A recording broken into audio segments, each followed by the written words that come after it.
expect them to play in this game? Other than that, I got no other reports on injuries, other than the ones you guys know. Back to a normal week. After the bye, and our guys came back Sunday. We got in late, like we usually do on a road game, and they had a great practice on Sunday, so the energy was there. As far as the game, went back, evaluated it, and they played. San Jose State played extremely well, as we thought, and we did enough in the game to find a way to win. Sometimes that's how it goes each and every week. So I was proud of our guys for that. But overall, the focus really switched in a hurry onto Wyoming. Another conference game, division game, and have a lot of respect for Wyoming. Play them every single year. So that's really what we've been into from Sunday night, Monday morning, and then getting ready to go for Tuesday's practice. So with that, questions? You can pick the first one, Joe? Dave, you can go first. Oh, I got you. That's what the mic's for. All right, I just figured that out. 8 games in now. Where do you think the team's made its biggest strides since game 1? And where do you still see your team needed to make the most improvement? Yeah, well, I think everywhere, honestly. Strides that's not really how I would look at a season. I think everybody else might look at that. I don't look at it that way. Because it's really from the last game to your next performance is what you're focused on in really every position. I don't think that we've had the consistency in games at all positions that we've hoped for. Not to take that our guys haven't played hard, and I think if any one of our players were up here, I think they would say the same thing. I'm not sure there's one guy in this team that would walk in here and say, I've had a complete game, I feel really good about it, because that's just not our nature. And we've still been able to win that way, but I think the guys in the games, there's been plenty of things that we've had challenges on that we've corrected, we've overcome in games, we've been able to win. It goes back to our preparation. What is that going to look like this week? That's the thing that I kind of evaluate our team on, is are they prepared for Tuesday's practice? What do they do Sunday night? What do they do Monday? And some teams, I think, continue to prepare very well and spend more time. And as classes get more difficult this time of year and more film is available, you kind of have a choice to either do what you've done week 1 and just continue with that process, or get better at it and find more ways to improve. That's really where I think the area that I'm focused on. And every week, I thought they did a good job of it last week. We had a bye week, but they were prepared coming into Tuesday's practice. This week now you don't have the bye. You got to get ready to go in a shorter amount of time. And what's that going to look like Tuesday? We come in here and we have our meeting. Our guys locked in. Are they focused? Are they paying attention? Are we going through the motions at practice? How are the coaches? Are they allowing things to happen in practice? Are we paying attention to the details and the things that we have to improve on? That's a weekly deal. I wish I could tell if we were that consistent week in and week out, I would answer your question and say we made the biggest strides here and here's where we're going, but we're not. One week I think we're good in this area, and then 1 week later it's like we're terrible. 1 week I think we're terrible, and we go out there and we're lights out. It's just one of those every single week when you go out there and play. Ball bounces funny. People have said that. Well, so do teams. They just kind of how they operate sometimes, and players. That's where the consistency of the weekend in your preparation comes into play. So we'll see how that goes this week. Back to the film, they clicked in the second half in the running game. You're talking about strides. Second half, the run game was about as good as it's looked all season. Yeah, well, one, I think we did a good job of sticking to it. I thought Coach Hill did a nice job with the play calling and sticking to the run game. That was part of what we felt like we could do in the game. And I think one of the areas, too, honestly, was Andrew Van Buren. I thought he ran and his explosive run for a touchdown. I thought when George put the ball on the ground and we brought Andrew in, he had 2 runs that were physical, and I think we're back-to-back. They weren't explosive, but they were physical, and they meant a lot to what we were trying to establish at that point in the run game. I think the O-line and the tight ends, they got better as the game went on. I thought the physicality showed up towards the fourth quarter, and we were able to win the fourth quarter, and we ran the ball doing that. So the two tailbacks and the O-line, those guys, the tight ends, everybody involved, wide receivers were included somewhat in that run game. But everybody just started coming together, and, when that happens, you're able to get some manageable yards, stay on schedule, I should say, to stay in manageable down and distances. I think that helped us. We weren't in a lot of longer yardage situations. And I think the fourth down conversion on the goal line, that was big.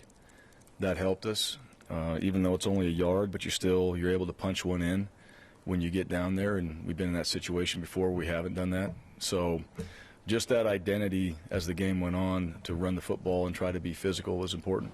You go back and you look at Avery's punt return, just how much of an emotional boost can those types of plays be? And then when you do go back and watch, do you ever look at, I'm sure you do obviously, but do you ever go back and look at other guys on those plays? Like Octavius had a big block, Evan Tyler made a nice block on it.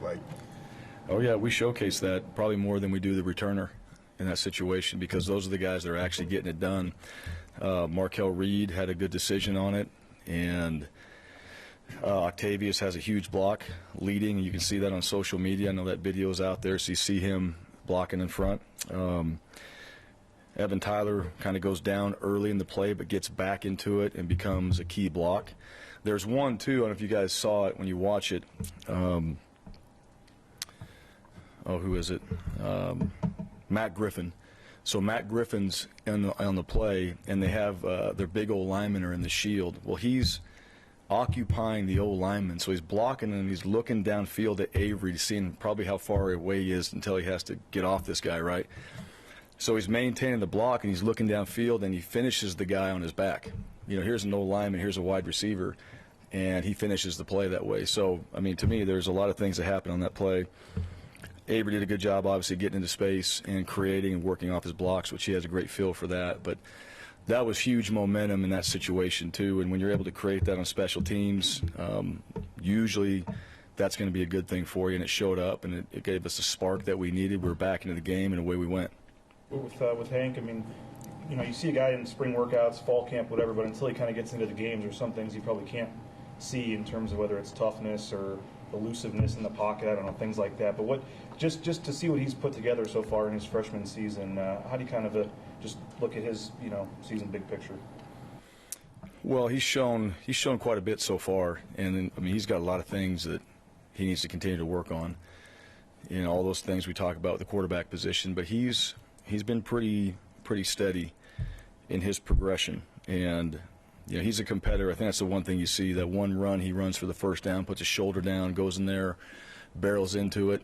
The one he had down there on the goal line, I don't think he had to leap in that situation there, could have cut. But here's one of the things, I told him that too, it's this guy's competing on the field. That's the one thing that as a quarterback you don't get to see, because you're never tackling those guys live. You get to see a little bit of it, but just his nature, his ability to go out there, create plays, his ability to go out there and execute not just the game plan, but in situations where the decision is to run, like he's done before. Those have all been very positive things. We had a turnover in the game too. There's some decision making in there as well, where sometimes you're trying to make a play and it's not the right play to make. So it's a fine line when you're coaching guys to go out there and be instinctual, and then also try to help them to make better decisions. You don't want to say can't. You don't want to say let's not. It's one of those things where here's the best situation we could be in. Here's the worst. All right, here's how we could handle it, and then let him go out there and play. Because he does some things too that you're sitting there going no, and then he throws the ball and it's yes, and that happens all the time. When you got good players, that's what goes on, and he's continued to show that. And Chase is right in there too. Chase comes in, scores a touchdown right out of the gate. Same way. So those guys, both those guys are improving in areas, and I think Coach Hill is doing a really good job of developing that group the way it needs to be developed, because you can't just go from A to Z. You gotta build, and not even A to Z in a season. With a young quarterback, Brett, there's a lot of things that he was learning into his senior year. So Hank, and those other quarterbacks have a long ways to go, but they're doing a good job of preparing themselves. They come in and they study. They do the things necessary to get themselves ready to play and practice, and then it usually shows up in the game. No, I know, when you guys are talking about how close Hank and Chase are and stuff, and but just how genuine is their connection? I mean, like after Chase scored a touchdown, Hank was out of the game because he was, an injury for a second, but he ran back on the field and he hugs Chase. Like, how genuine is their connection? I think it is. I mean, unless they're fooling everybody else, right? I really do. Those guys in the rooms, in the units in this building, everybody in there, you spend the most time with that unit. And the last people you want to let down are the ones in that meeting room, all right? That's your unit. So you may be competing with them, but you're around them the most, right? And when you go on the field, it's not really your job to be pissed off at the other guy. It's your job to go execute your assignment, and the coaches get to decide who's the better player, right? Who's more deserving. And I think our guys understand that. So you support each other because ultimately it's for the team. And I think that's what you see between those guys, and that's how most of the units are. There's not a lot of issues in there towards each other. They support each other. They're competing with each other. We're always competing. I mean, this week we may have different starters because somebody does a better job at something. That's why Matt Griffin was out there on the punt return team. He wasn't originally out there, but he's out there, and he earned an opportunity. So those guys, they're all about the team. I think that's the best way to put it. They're about the team, and I know guys talk about family here, and in family, you can have letdowns and things like that, and you're still supported, and people care about you, and you're still wanted. On a team, you have assignments and responsibilities and stuff you have to get done. You got to be accountable to the team, and those guys are, and they understand that, and they support each other. And when Chase scores in a game like that, and Hank's not out there, Hank's gonna be the first one to say, "All right, dude, you got us a lot closer to where we want to be. I'll be back in there. I'm going to do my job. You come back. Either way, we're going to do our job this game for the team to find a way to win." You see those guys make big plays on Saturdays, but I think it's hard for us to understand what goes into getting to that point. As someone who's been a young guy, absorbed the playbook, gotten used to college life, can you give us a glimpse of what that's like for those guys? Like a week? Yeah, or like just as an 18-year-old freshman coming in here and absorbing a playbook, adjusting to life in college, what does that take to do that for those guys? Yeah, well, that's a good question. I don't know if we have enough time for that. That's really it. There's a lot more to it than just the football piece of it. These guys have lives. We talk a lot about academics. We talk a lot about life. We talk a lot about just ways to improve and habits and things like that. And then, yeah, a lot of it's football related. Everything ties into football, right? And then you can always use that analogy where when football's over, all these things tie into what you want to do after football's done. And so for young players to come in here, one, you're trying to just figure out who you are a little bit and where you fit in, right? You got to get in where you fit in. So the really good ones, the smart ones that I've seen, they find the best players, not always at their position, but like the best players on the team or the guys that do things right. The ones that, unfortunately, like our best players get very little attention from us as coaches because they're our best players, and they're usually doing everything the right way. It's the 5% of the guys that you have to focus on that usually aren't doing anything, that want all the attention. And a guy like Kala, he gets it on the field where he deserves it.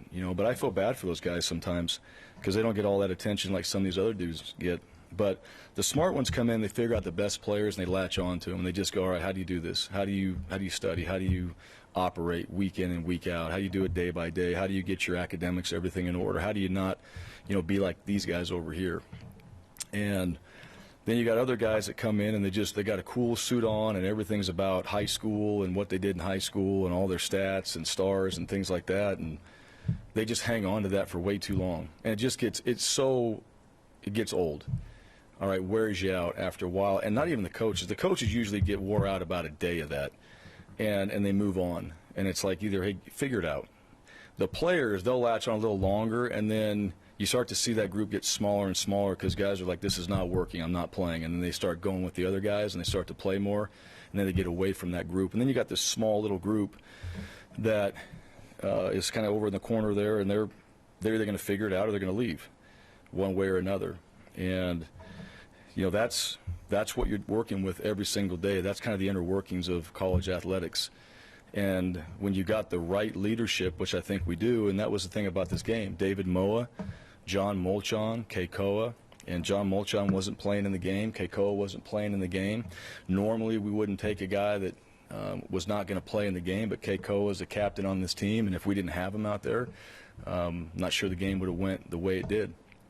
And those leaders, they're the ones that have to help because they're in the locker room, figure those things out. But you got to study. You have to know your assignment. You have to do it day in and day out. You got to do it in 3 days against a new opponent because it's not always going to be the same. You have to have your academics in order. You got to be on time. You got to have your nutrition plan dialed in. You got to stay up to weight. You got to hydrate. I mean, all these things. You got school and you got ball.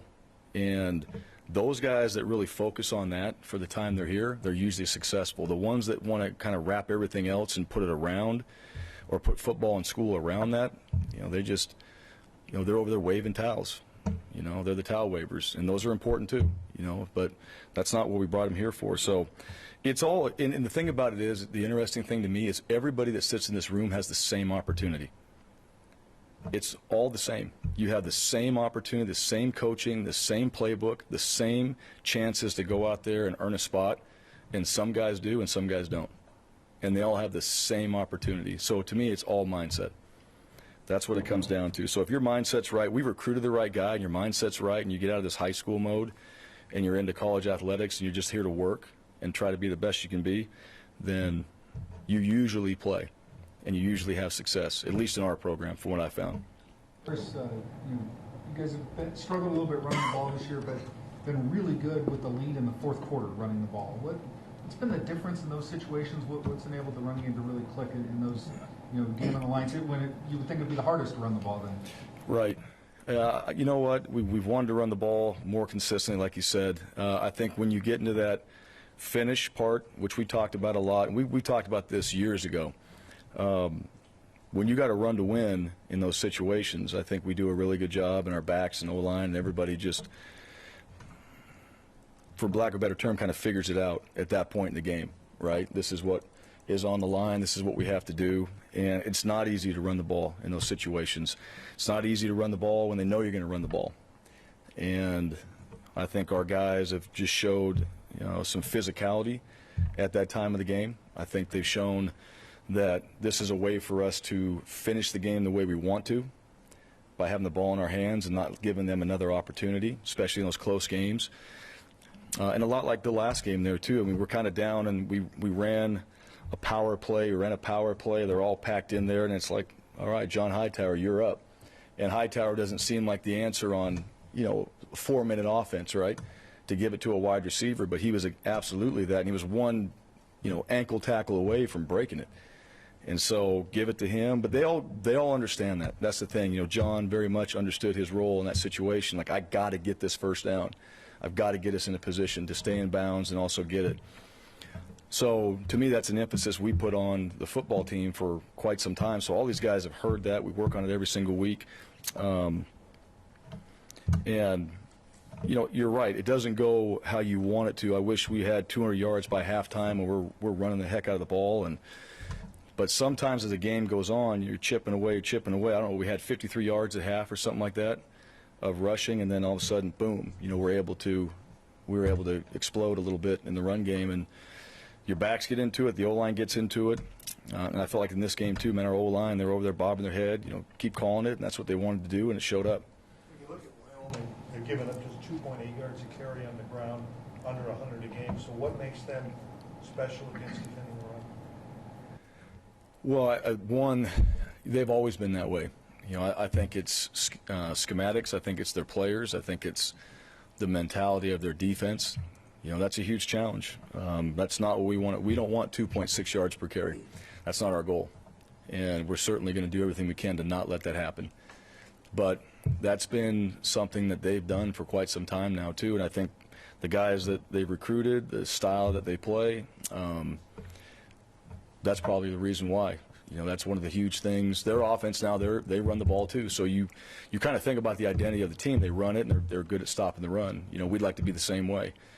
And, that's what makes them difficult to play against. But I do think they do a really good job of coaching it.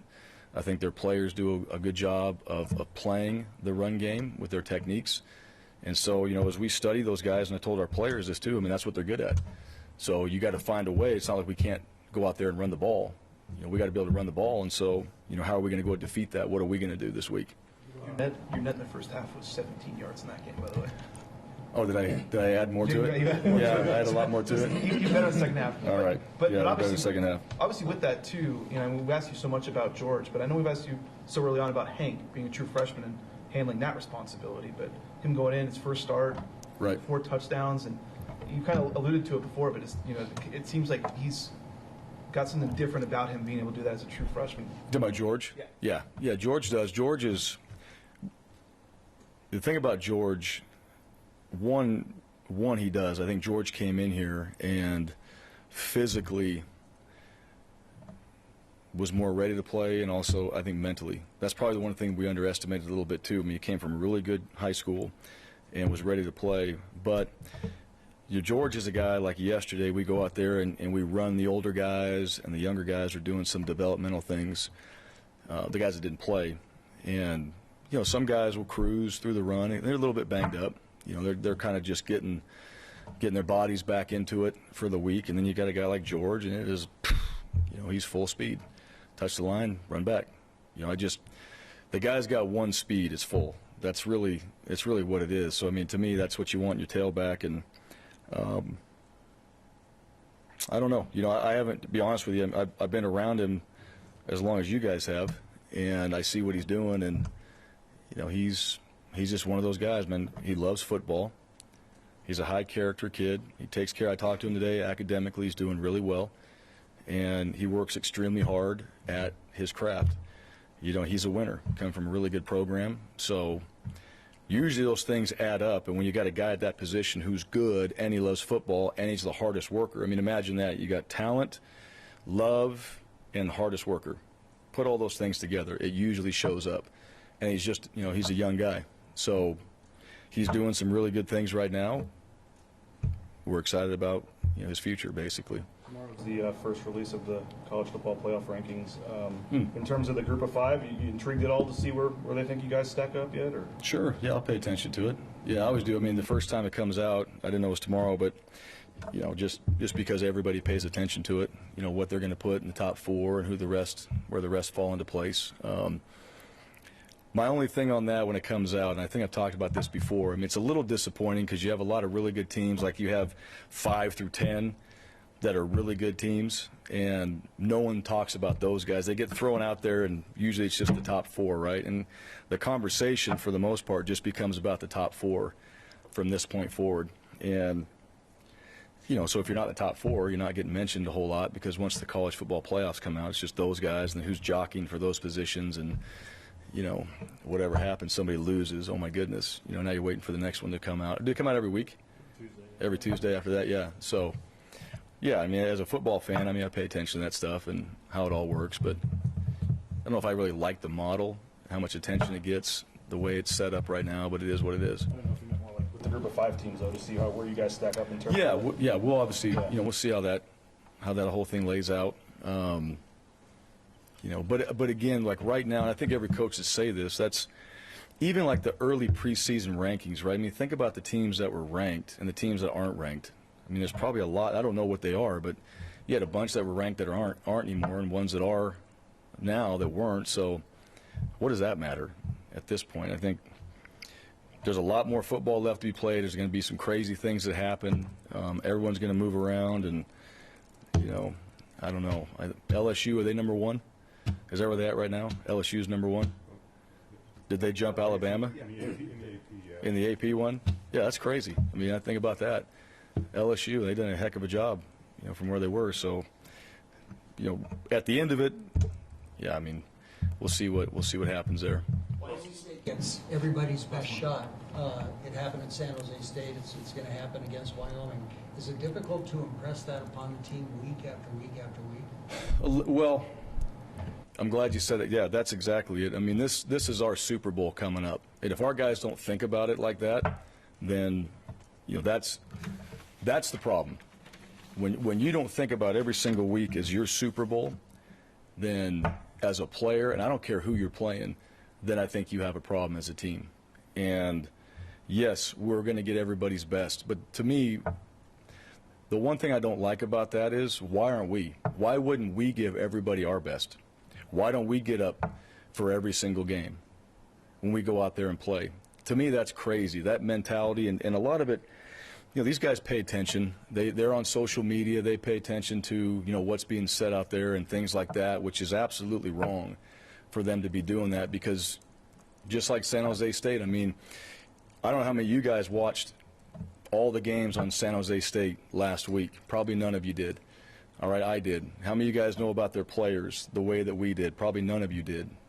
So perceptionitis, that sets in, where everyone's just like, well, you should go out there and blow these guys out. Well, you had no idea what San Jose State had even coming into the game. But then it's like, well, you should be doing this, and that should have happened, and Boise State this. You guys, nobody paid attention to what we saw. We knew what we were getting into. They were 100 times better than what they've ever been. 100. You can't say that about many teams. They're 100 times better than what they've been. And Love was out there. I was out there pregame. He was out there, the first guy out in the field. He's throwing with his GA or whoever, and that dude was focused. They were ready to play. And I felt like our guys, we were ready to play, but they came ready to play. So know what you're getting into. And if you just study the film, if you're playing football that week and you're watching the film and you're studying it rather than just listening to what people say, and you got half a brain, you'll know exactly what you're getting into. You mentioned the film, and 8 games in, there's so much piling up, and opponents have it too. And I'm wondering how you approach all that information, and how has that changed since the days that you played? Way different, yeah, way easier. It's so much. I mean, we have programs and things. You want some information right now, you can get it, and that's the one thing right now. And we've got access to just whatever stat, whatever information you need, you can get it right now. I want to know how many they bring on this. I want to know how many times they did it. So you can find it all. And for a player, it's not like you have to watch a game to get the 5 clips that you need to see on this particular blitz. You can go watch the 5 clips that are already cut out from your coach, that are sent to you on your phone, that you can watch. Will you do it? That's really what it is. And then not just watch it, but understand it. So it's way easier than it's ever been. You don't have to even filter through it. I mean, you're no more ticking any longer. I mean, even when I started coaching too, it was like 1, 2, 3. You're just making marks right under defenses and things like that. You can sort it, filter it, find all different things, get drilled down to one particular play, see exactly what you want to see, go back however many years to watch something that they did, or where a guy, so there's so many ways to do it. And when I watch guys come in here, our really good players, they come in here and it's like, we get them up in front of the team sometimes and like, pull this cut up, boom, boom, boom, boom, boom. Bam, got it. You get some other guys up here and it's very easy, like pull the cut up, and they're like, you ever used a computer? Yeah, well, not this program, obviously. So, right? I mean, and they, they're supposed to be. So to me, that's the beauty of it right now. It's just like you have information on your phone, right? Your smartphone, all those things like that. You can get it right now. You can get it. You can get that as well, watching film. And our coaches do a good job of putting that together. So, no excuses. All right, guys. Okay, thank you. Steve gets a mic next week.